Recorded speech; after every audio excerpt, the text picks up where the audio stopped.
Okay, let's unpack this. Welcome to our deep dive. I am your host, and if you are joining us today, you are looking at an incredibly dense, really high stakes moment in ancient history. We really are. And I'm thrilled to be here to break this down with you. Yeah, so specifically, we are looking at Acts chapter 14, just a short section, verses 21 through 28. But to really get to the bottom of this text, we have brought a serious stack of theological and historical literature to the table. Right. We are pulling from some major scholarly firepower today. Exactly. We've got insights from the Bible Knowledge Commentary, the ESV Bible Commentary, the Expositors Bible Commentary. And we're also utilizing the Moody Bible Commentary and the Reformation Heritage Study Bible. Yeah, all of that to point directly at this very short passage that, quite frankly, completely redefined the trajectory of the first century church. Our mission for today's deep dive is to reconstruct and really analyze the final leg of this ancient history-making expedition taken by the Apostle Paul and Barnabas. It's an epic road trip. It is. And when you critically examine their route and the administrative decisions they made on the ground, it is truly astounding. It's a narrative defined by shocking geographical choices, blunt leadership transitions, and ultimately a massive paradigm shift. A shift that challenged the entire socio-religious structure of the ancient Mediterranean world. Exactly. Let's start with the geography, because you really cannot understand their decisions without looking at the map. So, Paul and Barnabas have hit a town called Derbe. They are about 58 miles southeast of Lystra. Geographically speaking, what exactly are they looking at from this vantage point? Well, they are essentially at the end of the line for this specific region. The ESV Bible Commentary provides some excellent context here. The Emperor Augustus actually made Derbe a provincial border town back in 25 BC. Oh, wow, okay. Yeah, it sat right on the eastern edge of the southern Galatian plateau. As a side note, scholars actually still debate its exact location today. But epigraphic evidence, specifically inscriptions found in the area, leads most archaeologists to associate it with the unexcavated mound of Curtihuyuk. Curtihuyuk. Right.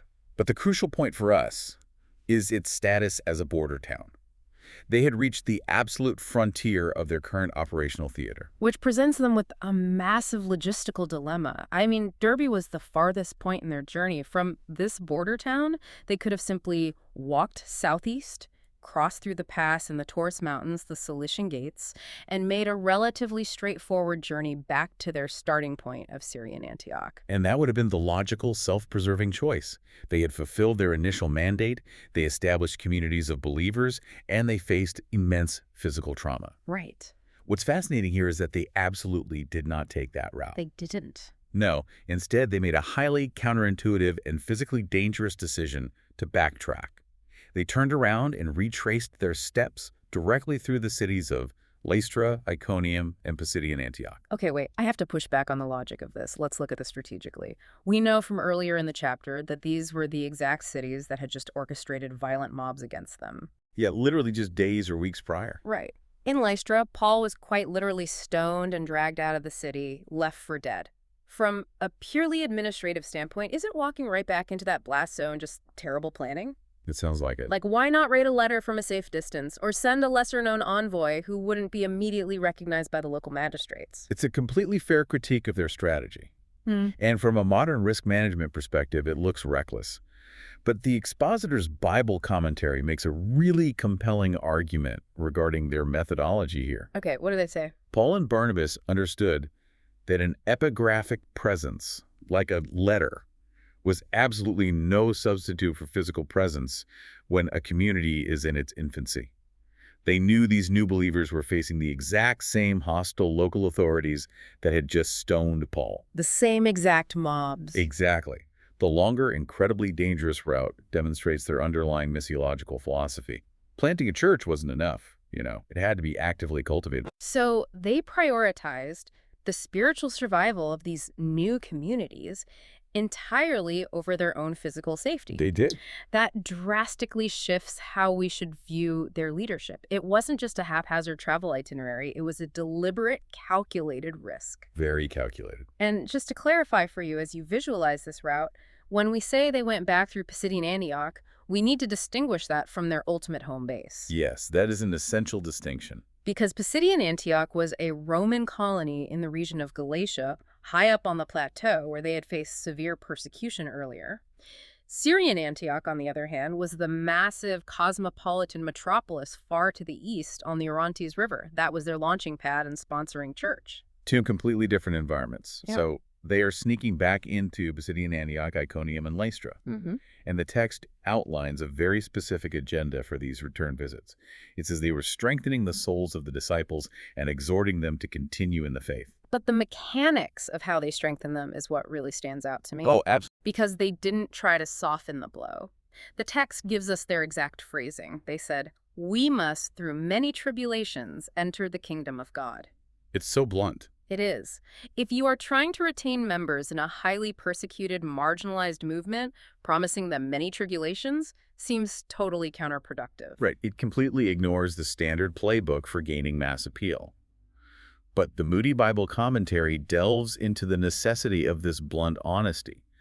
Paul and Barnabas were laying an eschatological framework for these believers. Meaning they were connecting the present to the future. Exactly. They were teaching that the present suffering is intrinsically linked to future glory. It establishes a core theological pattern that runs throughout the New Testament, which is that the Christian life is beset by difficulties, mirroring the pattern exemplified in Jesus' own life. And this wasn't just theoretical theology for Paul. I mean, he was speaking as a man bearing fresh scars from the stones of Lystra. Yeah, he is living proof of the theology. The Reformation Heritage Study Bible notes how deeply this physical reality informed his pastoral approach. We actually see the echo of this exact moment much later in Paul's life. Oh, when he writes to Timothy. Yes, when he writes his second letter to Timothy. He explicitly recounts his persecutions in these very cities, Antioch, Iconium, and Lystra. And he states plainly that everyone who wants to live a godly life in Christ Jesus will be persecuted. So by delivering this harsh reality check on the ground, Paul and Barnabas were calibrating the expectations of the Galatian believers. Exactly. When the inevitable localized persecution flared up, the believers wouldn't experience a crisis of faith. They would recognize the friction as the expected path into the kingdom. You prepare the structure for the stress load it's going to bear, but they couldn't just leave them with a tough pep talk about enduring persecution. They had to leave them with an actual survival structure. Precisely. The believers were given not just edification, but ecclesiastical organization. The text states that Paul and Barnabas appointed a plurality of elders for them in every church. And the Bible knowledge commentary is really helpful in breaking down the terminology here.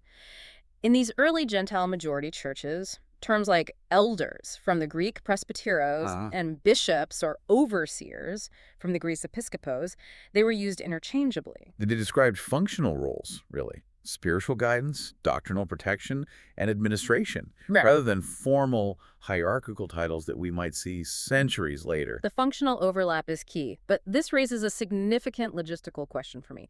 These are brand new churches, barely a few months old. Yeah, very young. So where are Paul and Barnabas finding individuals with enough theological maturity to step into a role of an episcopos or presbyteros? That points directly to the demographic makeup of these early converts. Okay. Our commentaries indicate that these appointed leaders were likely Jewish believers, or at least God-fearing Gentiles, who had come directly out of the local synagogues. So they already had a foundation. Exactly. They were already deeply steeped in the Old Testament scriptures. When they embraced the gospel, they brought decades of profound textual knowledge and ethical formation with them. It's an incredibly efficient transfer of institutional knowledge. Paul and Barnabas didn't reinvent the wheel. They just adapted an existing framework. They borrowed the elder model directly from the synagogue pattern of leadership and applied it to the new covenant community.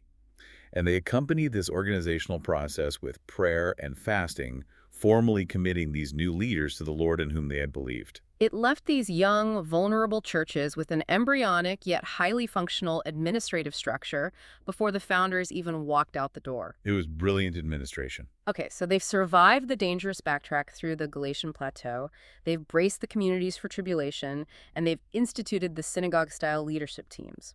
From there, the text tracks the final legs of this massive journey. Heading south. Right. They pass southward through the rugged region of Pisidia, and they drop down to the coastal province of Pamphylia.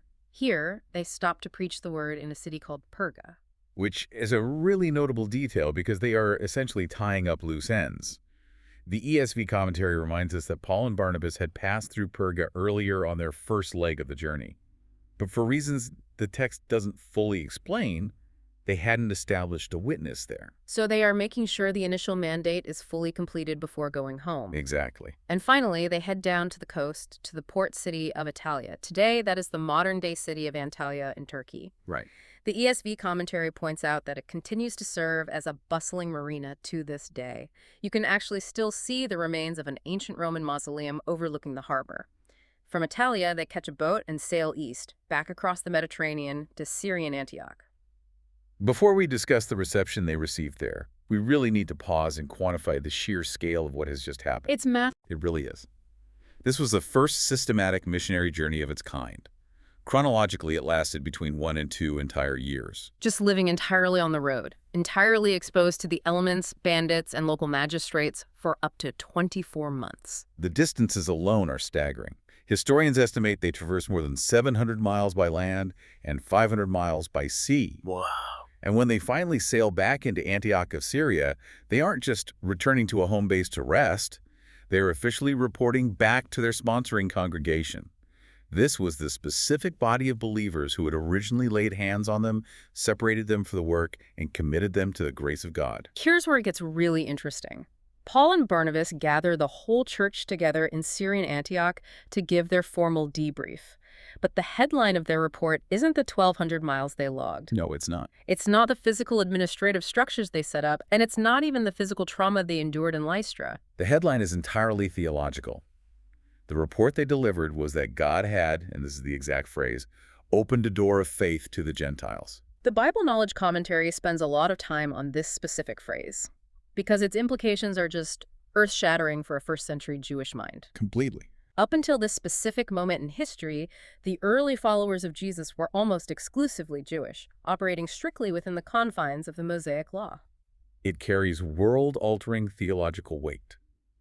To fully grasp why this was such a paradigm shift, you have to understand the deeply entrenched socio-religious boundaries of the ancient world. The purity laws. Yes, the Jewish purity laws dictated strict separation from Gentiles. You didn't eat with them, you didn't worship with them because they were outside the covenant of the law. But Paul and Barnabas returned to Antioch with a radically different empirical reality. They announced that the gospel message they preached was fundamentally a by-faith message. Meaning it was entirely independent of the works of the Jewish law. They were claiming that Gentiles could be fully integrated into the people of God simply by believing, without undergoing circumcision or adopting the dietary restrictions of Judaism. That effectively demolishes the centuries-old dividing wall between Jews and Gentiles. It was a total restructuring of religious identity.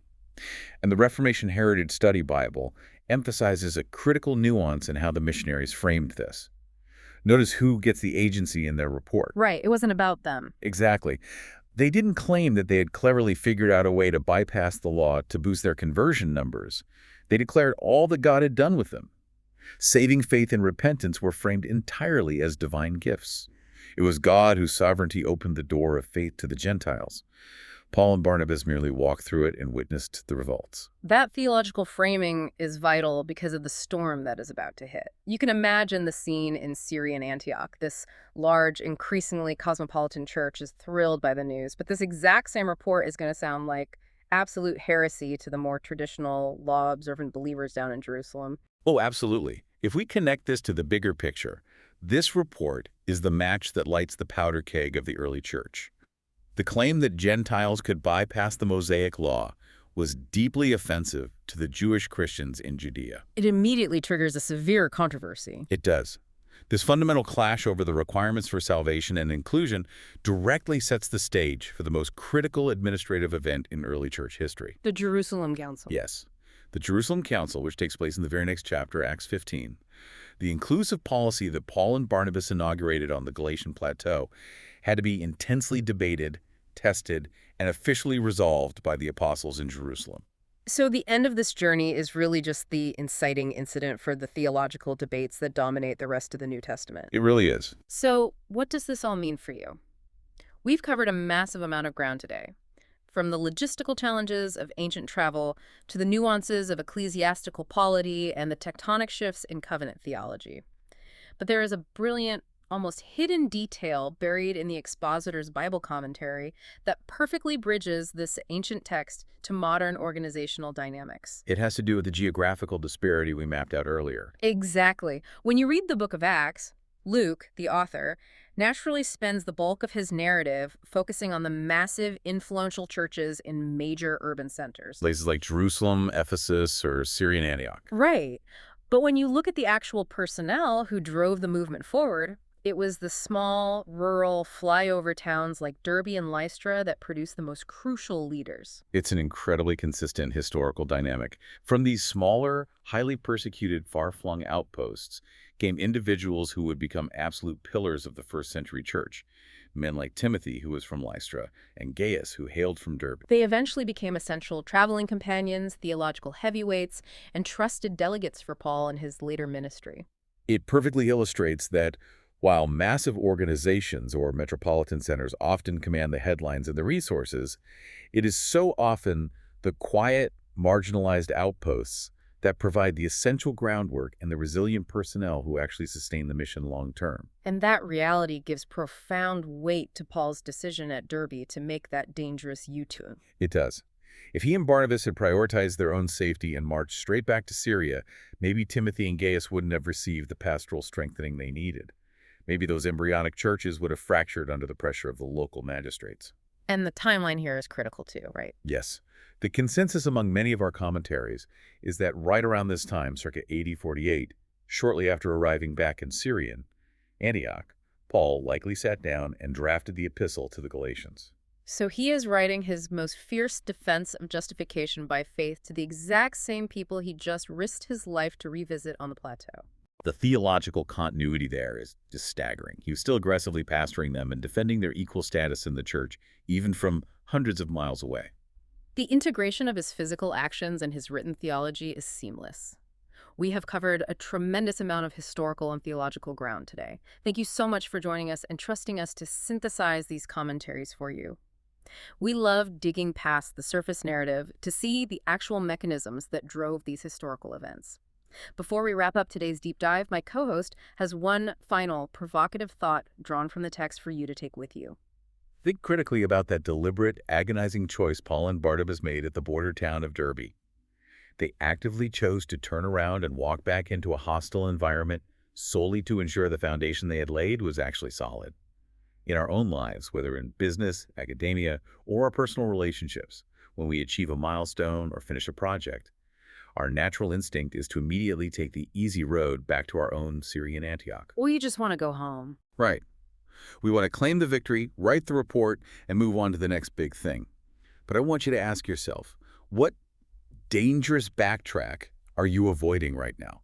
Where in your current sphere of influence do you need to turn around, face the friction you've been avoiding, and do the hard, unglamorous work of making sure what you've built actually lasts? That is exactly the kind of question that separates surface-level success from lasting impact. Where is your dangerous backtrack?